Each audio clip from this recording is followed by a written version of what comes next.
Buenos días. En este video explicaré las características regionales de las vértebras cervicales. Cada una de las vértebras es única. Sin embargo, la mayoría posee rasgos característicos que las identifica como pertenecientes a uno de los 5 grupos vertebrales. Vamos ahora a describir las características de las vértebras cervicales. Estas forman el esqueleto del cuello. Son las más pequeñas de las 24 vértebras móviles. Recuerden ustedes que tenemos de 32 a 34 vértebras, pero solo 24 son móviles. Estoy tratando de articularles aquí para que ustedes vean o puedan ver en conjunto cómo se pueden ver las vértebras de manera articulada. Entonces decíamos que son las de menor tamaño porque son las que soportan el menor peso del cuerpo. El cuerpo vertebral tiene forma cuadrilátera con un diámetro transverso, o sea que va de lateral a lateral, que es mayor que el diámetro antero-posterior. A cada lado, o sea en la parte lateral del cuerpo, se elevan, tienen estas pequeñas elevaciones que se denominan apófisis unciforme. En el extremo o en la cara inferior se van a encontrar estas pequeñas carillas articulares en forma de semiluna para que se pueda articular la vértebra inferior, de tal manera que cuando articulamos queda una especie así como de sillita, una parte convexa y otra cóncava. Si seguimos articulando, podemos ver que estas articulaciones se acoplan perfectamente y nos queda una columna más firme. El foramen vertebral es triangular y es el de mayor tamaño en las vértebras. Tiene una base anterior más amplia y atrás su vértice. Es de forma triangular, todos son así, de forma triangular. Si lo comparamos con el foramen vertebral de una vértebra torácica, este es como en forma de corazoncito. Su apófisis espinosa es muy corta, es más corta que en las otras vértebras y tiene un vértice que dicen los libros se llama bituberoso o que está dividido en 2 tubérculos. Entonces aquí está un poquito, le hace falta un pedacito, se cayó ya, pero podemos ver que encontramos su vértice como dividido en 2 segmentos, por eso se le denomina bituberoso. Su apófisis transversa está situado a cada lado del cuerpo y presenta un canal por donde pasa el nervio raquídeo. Anteriormente, la apófisis transversa presenta 2 tubérculos, uno que se denomina tubérculo anterior y el tubérculo posterior. Y acá, en su base, presenta a su agujero transverso, por donde pasa la arteria, la vena y el nervio vertebral. Las apófisis articulares están localizadas a cada lado del arco vertebral. Recuerdan ustedes que el arco vertebral se compone por un pedículo, que es el que vemos aquí, y una lámina. Y las apófisis articulares de esta vértebra están localizadas entre el pedículo y la lámina. Estas se disponen una encima de la otra. Tenemos aquí la superior y acá tenemos la inferior. La carilla articular de la apófisis articular superior mira hacia arriba y atrás, y la carilla articular de la apófisis articular inferior mira hacia adelante. No sé si lo puedan ver, hacia adelante, está dirigida hacia el cuerpo vertebral y hacia abajo. Los pedículos, recuerdan que aquí pegado al cuerpo iba el pedículo. Entonces se implantan aquí en el cuerpo vertebral en un punto más cercano a la cara superior.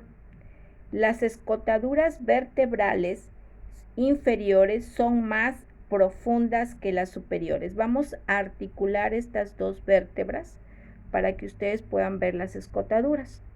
Recuerdan, esta era la escotadura inferior y acá estaba la escotadura superior.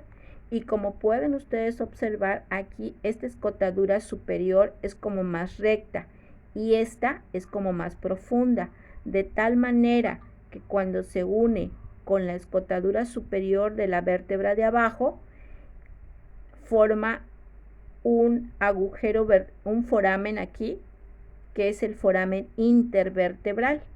Si nosotros simulamos que por aquí pasa el nervio saldría, en esta forma.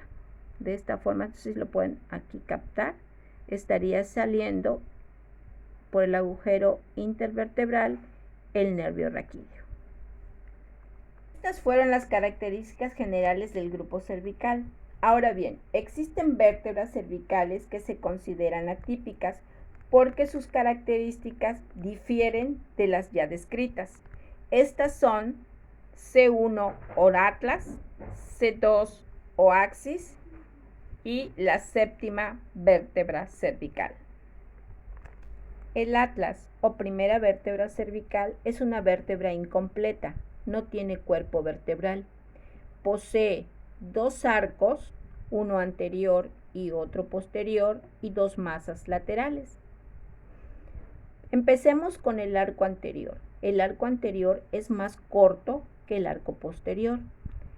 Presenta en la cara posterior una carilla articular o fosita articular para el diente del axis, y es así como logra la articulación. En su cara anterior presenta un tubérculo denominado tubérculo anterior, y en el arco posterior, en su cara posterior, posee un tubérculo denominado tubérculo posterior. Cada masa lateral tiene forma de un cilindro elíptico. En su cara superior va a poseer una carilla articular que tiene forma elíptica y va a articular con el cóndilo del occipital. En la cara inferior también posee otra carilla articular, pero esta es plana y esta sirve para la articulación con el axis. De cada parte o de cada extremo lateral de esta masa lateral va a salir una apófisis transversa, que son más largas que el de las otras vértebras cervicales, es más prominente, y también posee un agujero vertebral. El axis es la segunda vértebra cervical. Posee un cuerpo vertebral que presenta una eminencia vertical llamado diente del axis. Este diente del axis posee dos carillas articulares, una anterior y una posterior.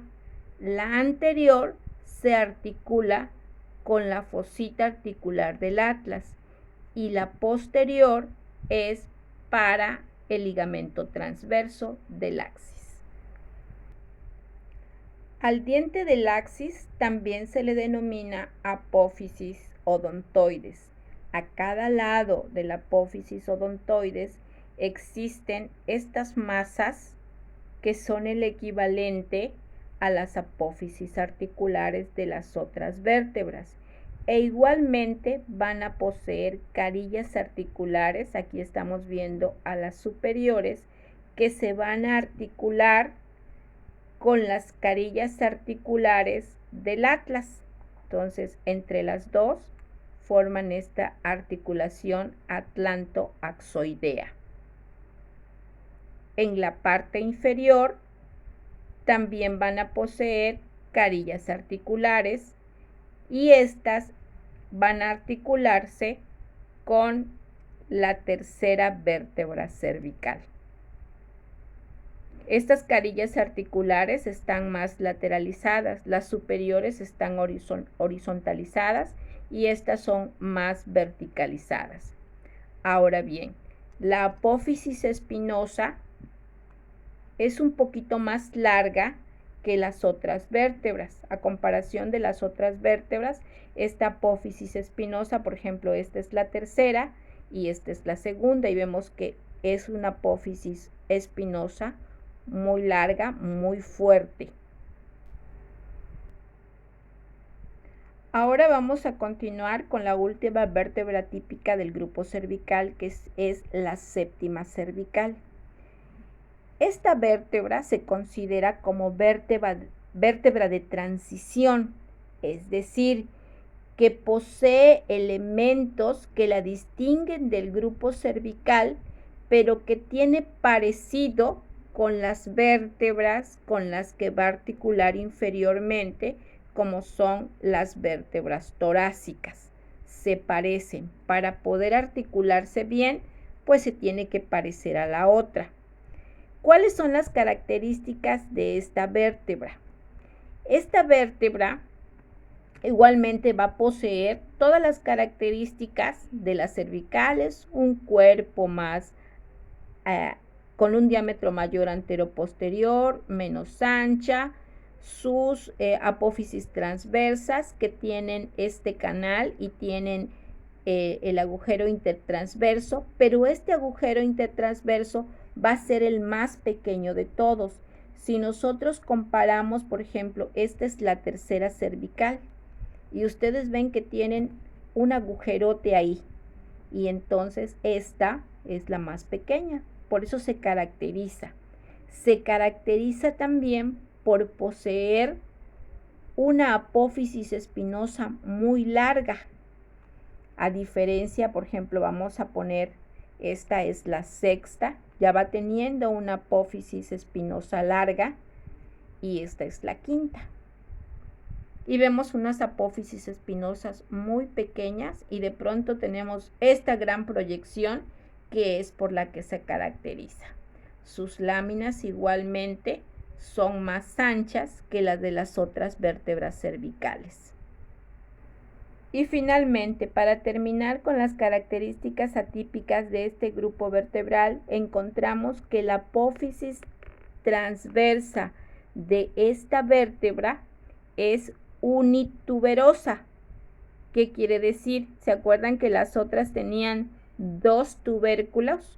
Pues esta solamente tiene un tubérculo, como que le falta un pedacito anteriormente. Esa es la característica de esta vértebra.